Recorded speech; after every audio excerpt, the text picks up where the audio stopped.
listening to Tassie Encounters Moments on Faith FM, and we're coming to you from Tasmania, right across Australia. Each weekday at 9 a.m, you can hear what the Bible says about past, current and future events. You can learn how to study the Bible more effectively. You can get to know who God is, why we're here and where we're going. And you can experience personal encounters with Jesus. I'm your host, Jason Cook, and today Jacob Ellis joins us from northwest Tasmania. Welcome, Jacob. Thanks, Jason. Good to be here. It's good to have you back. It's been a little while since we've done a program together. I know, first one for 2025. It is for you. That's it. Not for me, but yeah, it's great to have you, and thanks for joining us. These are our short programs for this new format that we're doing, but we've got a theme this week. Tell us about the theme. Yeah, so we're going to be looking at the mission of Jesus in particular, but looking at it from a different perspective, looking at it through the eyes of justice. Okay. So something that I think we see a lot in the world, or people fighting for in particular, justice. So how does that fit in with the mission of Jesus? Okay. Well, I'm looking forward to doing this with you this week. And I want to remind our listeners, all of our episodes go online. You can catch up on past episodes if you miss one. Just go to faithfm.com.au, or you can download the Faith FM Australia app on your device. And all of our episodes are there. Just look for the program, Tassie Encounters or Tassie Encounters Moments. They're on both of those. So, well, it's good to be back with you, Jacob. And yeah, I'm looking forward to this program. Give us a bit of an introduction. I know you've mentioned the topic, but let's kick off with a bit of an intro. Yeah, I guess when we mention the word justice, I don't know about you, Jason, but it seems like a big, heavy word. Yeah, there's nothing really light about it. It seems like a nice word, but it comes with a bit of weight there. Well, they even talk about that, like we have the legal system, and you'll often hear, I'm sure, in fact, I think our Prime Minister said just in the last few days that these people would feel the full weight of the law. So there's a heaviness to it, isn't there? Absolutely. Justice has been served, or justice hasn't been served are probably some phrases that we hear around, and particularly within politics or within the courts, that sort of thing within our world. And so when we think of justice, we're just looking at the different aspects of what justice looks like in our world. It's, as we're saying, that there's a sense of weight, but it's something that people really fight for. And people, there's a lot of movements, I guess, that come out of it because there's a sense of fighting for justice. That people see a sense of injustice in the world, something that perhaps isn't fair, and they don't accept that, and so we're going to do something about it. It is probably the more common ways that we see that in our world. Yeah, how do you see justice in the world, Jason? Well, you certainly see a lot of injustices taking place, and we've actually got a question this morning that we didn't actually talk about this question, but this is something to think about for our listeners. That, have you had a story of injustice in your life? And there are so many injustices that we see, and how do we deal with that? How do we process it when we see injustices being done? And I guess the thing for me, when I look at justice and injustice, the thing is that I think from a human perspective, I'm not so convinced that justice in some cases can ever be done in a human perspective. Like if somebody has killed somebody else, can justice really be done? Can that be fixed? Yeah. You can't bring that person back to life again. I think there are some things that can, there's processes that we can go through to try to, compensate for the pain and suffering or the loss that somebody's experienced. But there are certain things that you just cannot make right. Doesn't matter. For sure. It just doesn't matter what people do. You can't make some things right. That's it. And so you talk about very much the response there. How are we going to respond or react? And so I guess how does God fit into that picture? Yeah. Is particularly where we're going to be looking at this week. Where does God fit into this? Because God throughout Bible is very much, I am a just God. He is very much about justice. What does he do to demonstrate that justice? And how does that fit in with ultimately his mission? Because I think that when people really do go for that justice, often it can come with anger. It can come with revenge. I guess, revenge. That's a great word for it.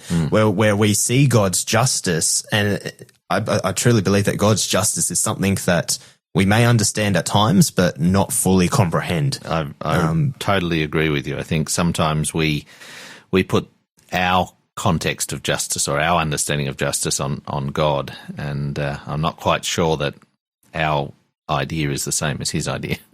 Absolutely, because when I look at God's justice, and we'll see this throughout the week, it comes with this sense of grace, compassion, mercy. And when you mention the word grace in particular, an aspect of grace is this undeserved favor. So how does justice fit into grace? How does love and justice work together?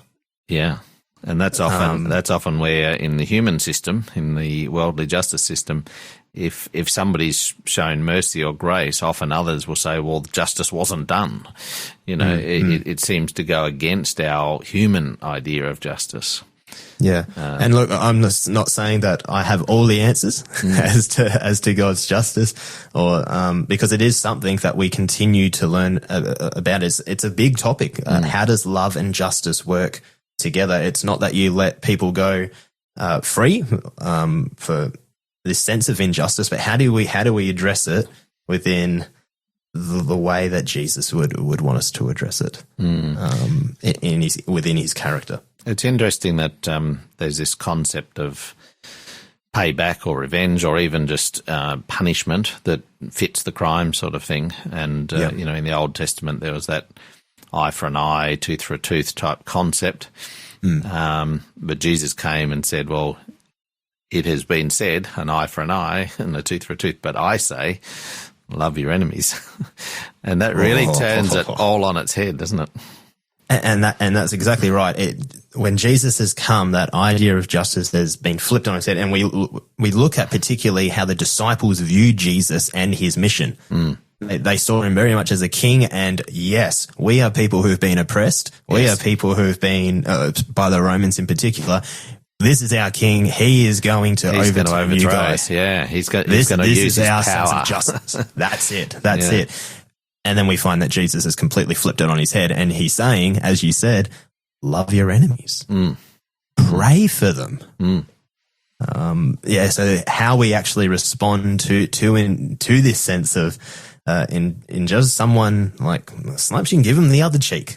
Someone takes your coat, and we see that particularly in Matthew 5 through to 7. So Jesus does completely flip it on its head. So important for us to see how does that work? What can we do in our world to reflect how Jesus demonstrated bringing out justice in an unjust world? It's interesting that Jesus seemed to bring a new perspective to many things. He says, a new commandment I give to you, to love one another. But it's almost like they'd forgotten the old commandments that were there. And even going back into the Old Testament, in Leviticus 19, it says, do not seek revenge or bear a grudge against a fellow Israelite, but love your neighbor as yourself. So the message was always there, but I don't think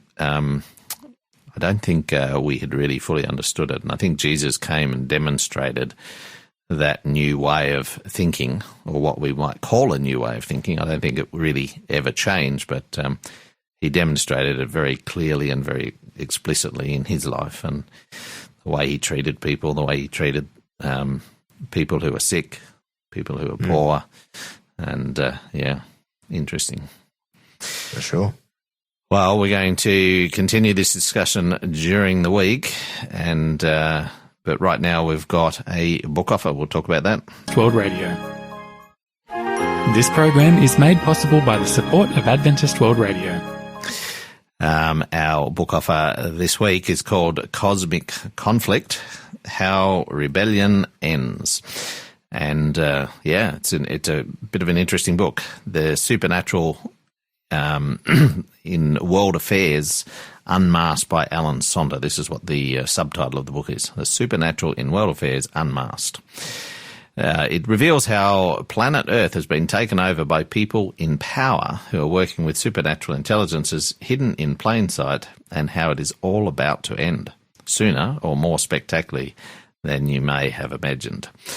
The book unapologetically acknowledges the fact that the universe was created by an infinitely powerful being who governs his creation using nothing but principled love.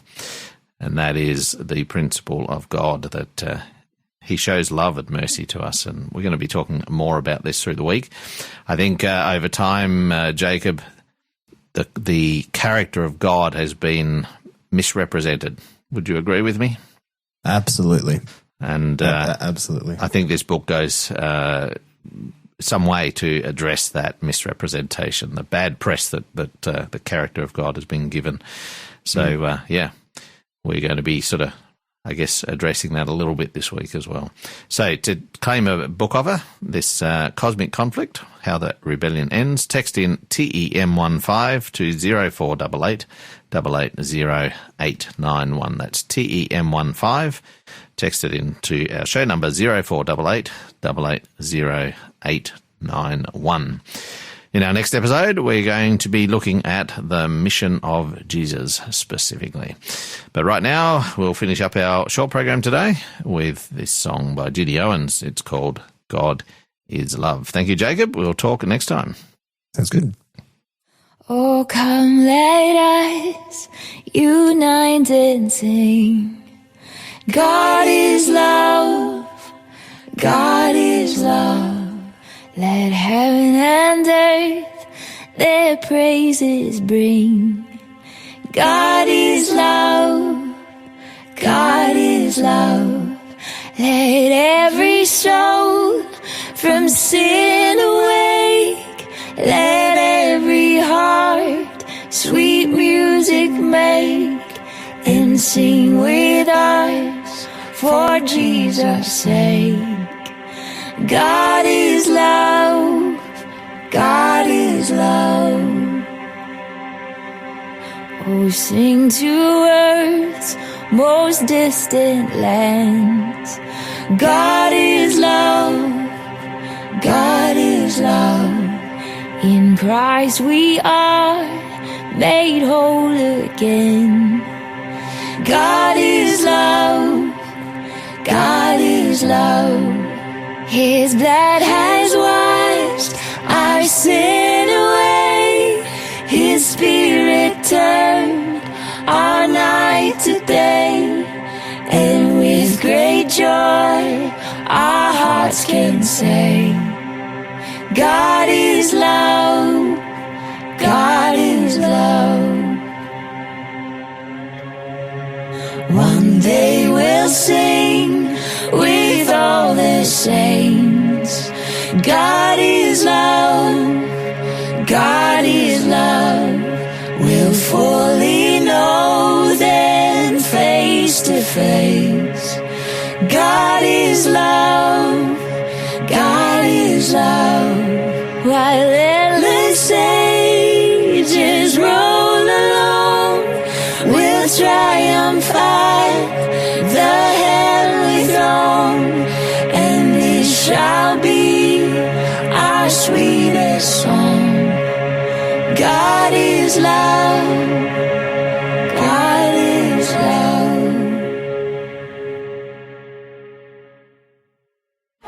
This program has been made possible by the support of Adventist World Radio.